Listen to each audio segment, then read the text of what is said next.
Et bienvenue dans le premier épisode de Tout sur le Stream Deck. À la fin de cette vidéo, tu sauras libérer ton potentiel créatif via tout ce que tu vas apprendre comme fonctionnalités et possibilités. Si jamais tu as un tout petit budget, tu pourras quand même t'en procurer un et surtout, tu utiliseras ton Stream Deck mieux que personne. Pour commencer, qu'est-ce qu'un Stream Deck? En fait, il faut que tu vois ça comme une petite boîte qui regroupe plein de raccourcis pour réaliser des actions rapides. Pour t'aider à t'y retrouver, t'as des écrans sur tes touches, comme ça tu peux y mettre des icônes personnalisées pour mieux te repérer. Maintenant que t'as l'image à peu près en tête, imagine un truc encore plus poussé que de simples macros avec des images. Petit bonus non négligeable, t'as un retour visuel qui te confirme l'exécution de chaque commande que tu vas faire. Dans une autre vidéo, je te montre comment je me suis organisé sur mon propre Stream Deck 15 touches, peut-être que ça t'aidera à mieux optimiser le tien. Bon, tout ça c'est bien beau, mais au final, à quoi ça sert? À la base, le Stream Deck a été conçu pour des créateurs de contenu, donc c'est dans ce sens que tu vas pouvoir avoir une intégration à OBS ou Streamlabs, en pouvant par exemple lancer, couper ton live, changer de scène, mais aussi gérer tes lumières, etc. Le Stream Deck, il permet également d'augmenter ta productivité, en te permettant entre autres de gérer tes réseaux sociaux comme Twitter, mais aussi contrôler en partie ton PC, ou encore faire du trading, gérer Zoom, et j'en passe vraiment énormément. Il y a une multitude d'actions disponibles. Par défaut, t'as déjà tout un tas d'intégrations possibles, mais tu peux aussi ajouter des plugins directement créés par Elgato par d'autres développeurs. Depuis la version 5, le logiciel de Stream Deck s'est vu doté d'un store qui est très intéressant et complet.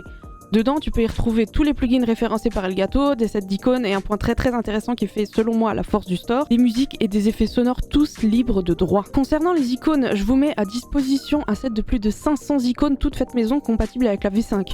Donc tout est dans la description. Je vais pas rentrer dans les détails pour éviter que la vidéo ne dure trop longtemps. Par contre, si une fonctionnalité t'intéresse, j'ai sûrement fait une vidéo sur le sujet pour t'apprendre à l'utiliser. Tout se trouve dans la playlist Tout sur le Stream Deck, le lien est dans la description. Si jamais tu ne trouves pas d'informations sur une fonctionnalité, n'hésite pas à rejoindre le serveur Discord ou à laisser un commentaire et je t'aiderai avec grand plaisir. Ils sont tes meilleurs amis dans ton organisation. Sans eux, bonjour le Bronx. Dis-toi que tu peux créer des dossiers dans des dossiers, dans des dossiers, dans des dossiers, et donc multiplier les touches. Je m'explique. Imagine que tu as un dossier internet où tu as les liens des sites que tu vas consulter régulièrement. Si tu crées pas de dossier, t'as que 14 touches de libre. Parce que c'est un dossier et du coup t'as la touche pour retourner en arrière. Par contre, si dans ce dossier tu fais des catégories comme par exemple shopping, gaming, documentation, tu vas multiplier 14 touches fois 3 catégories et t'auras donc 42 touches libres pour mieux t'organiser. Donc on passe de 14 à 42. C'est quand même assez pété. Tout est raccourci à portée d'une seule touche. Admettons tu dois faire un CTRL ALT K F X Y Z pour exporter un GIF dans Photoshop et tu retiens jamais ton raccourci parce qu'il est beaucoup trop long et trop compliqué. Eh bah problème réglé, le Stream Deck le retiendra pour toi, il te suffit de l'enregistrer une seule fois et tout est bon. C'est comme les raccourcis sauf que sur un seul bouton tu peux en mettre deux, donc un peu comme un on-off par exemple. Ça te permet tout simplement de lancer un logiciel ou une application. Cette fonctionnalité est assez pétée dans le sens où, combinée aux multi-actions, dont je parle un petit peu après, te permettent en un clic de lancer tout un tas de logiciels en un seul coup. Personnellement, j'ai tout un dossier avec les logiciels que je lance régulièrement et ils sont à portée de doigt en un clin d'œil. Pratique, en comme moi, tu consultes beaucoup de sites différents dans plusieurs domaines, donc en un clic, au lieu de te perdre dans tes favoris, tu peux te retrouver sur ton site préféré. Là, c'est tout simple et je vais être rapide. En gros, tu peux gérer tous tes contenus multimédia via les touches de ton Stream Deck, comme la lecture, le passage de pistes et le reste qui va avec. Pour faire simple, un profil peut être associé à une application. Par exemple, quand je suis sur Photoshop, mon profil Photoshop est automatiquement affiché et j'ai directement tous mes raccourcis à portée de main sans même avoir à m'en occuper. C'est tout automatique.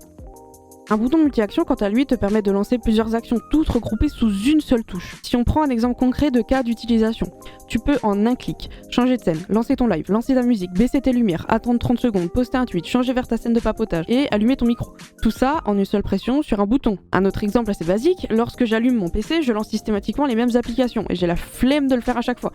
Du coup, là, en appuyant sur une seule touche, le Stream Deck va lancer mes 5 ou 6 logiciels, placer les fenêtres aux bonnes dimensions sur mes différents écrans et hop, tout est prêt. Pour ces fonctionnalités, ça va être plutôt rapide. En fait, tu peux juste changer ton pseudo et poster un tweet. C'est tout. Les fonctionnalités sont les mêmes sur les deux plateformes. Donc, tu peux changer de scène, gérer ta table de mixage, afficher ou masquer une source, enregistrer et enfin diffuser. Maintenant, passons aux choses sérieuses. Comment tu vas choisir ton Stream Deck? Donc, il existe sous plusieurs versions. Le Stream Deck mobile, il transforme ton téléphone en un Stream Deck de 15 touches. Ça fonctionne avec un abonnement annuel d'un peu moins de 30 €, donc on en a pour 26,99 €. Si t'as jamais testé l'application, tu peux bénéficier d'une période d'essai de 30 jours. Ça te permettra de voir tout ce qu'un Stream Deck peut faire, parce que la version d'essai, elle est pas bridée comme ça peut être le cas sur certaines applications.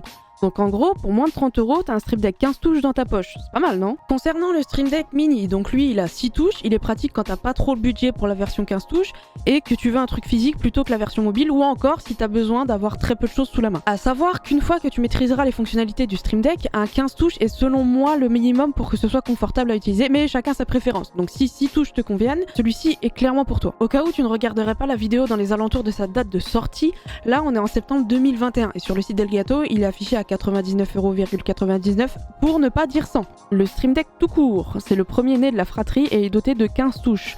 S'il y a une version physique que je recommande, c'est bien celle-ci. On retrouve à peu près dans les 150 €, mais de temps en temps, tu peux le trouver avec une petite réduc et ça fait toujours plaisir. Le Stream Deck XL. Alors là, on attaque le gros bébé de 32 touches. En somme, c'est tout pareil que le 15 touches, à la différence qu'il y a plus de touches. Si t'as 250 € à sortir et que tu estimes que 15 touches c'est un peu juste, fonce, tu le regretteras pas, c'est de la bombe. Si tu trouves la version physique trop chère, je te conseille vivement d'essayer la version mobile qui, selon moi, est la meilleure manière de se faire une idée sur les capacités d'un Stream Deck et pour pas cher. Pour moins de 30 € par an, on profite des mêmes fonctionnalités que sur les autres Stream Deck, le tout avec l'apparence du 15 touches physique. Pour pouvoir bénéficier de la version d'essai, il faut que tu renseignes un moyen de paiement. C'est malin comme technique, c'est un peu comme ton abonnement à la salle.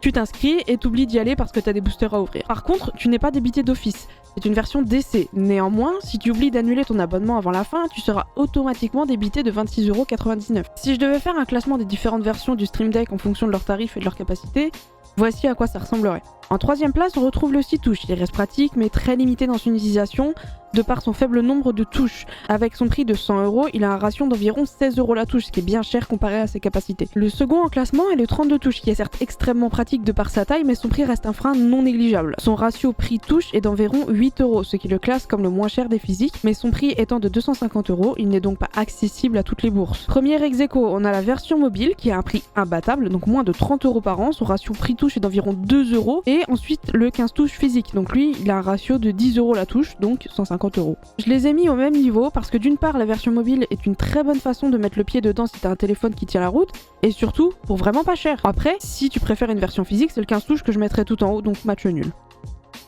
Pour fonctionner, le Stream Deck a besoin d'un logiciel fourni par Elgato. Si ce logiciel n'est pas en cours d'exécution sur ton ordinateur, il ne fonctionnera pas. Les Stream Deck, peu importe leur version, ne sont pas dotés de mémoire embarquée, donc toutes les configurations que tu auras faites sur ton PC 1 ne seront pas reprises sur le PC 2. Il existe néanmoins une solution pour tout récupérer, mais c'est pas possible de macOS vers Windows et inversement.